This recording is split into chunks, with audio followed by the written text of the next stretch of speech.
Mbola tsy tapitra niady, niampiro indray ireo nindaoson'ny fahafatesana vokatry ny valanaretina koronavirus androany zoma.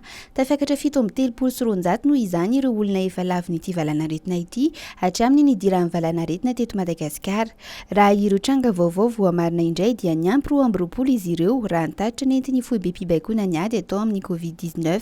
Fitiliana 7.9 no natao manerana ny nosy nahitana azy ireo. Raha ny fitsinjarany dia miisa 5 avy eto Analamanga sy Diana, 4 avy any Alaotra Mangoro, 2 tany Orombe, 1 tany Atsimo Andrefana, 1 tany Menabe ary 2 tany amin'ny faritra Sava.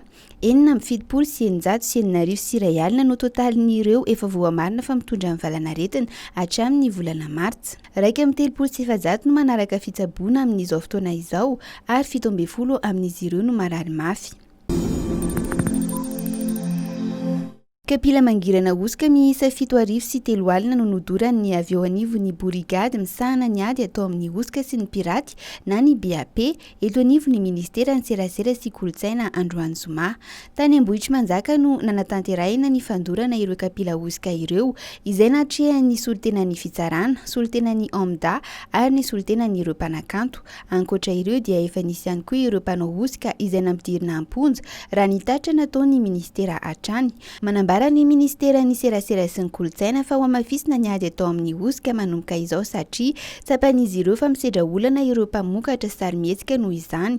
Ankoatra ireo mpivarotra horonan-tsary HOSOKA dia nampitandrina ireo mpampiditra hira sy horonan-tsary tsy nahazo alalana ihany koa ity sampandraharaha ity fa tsy hitsahatra amin'ny fanenjehana azy ireo.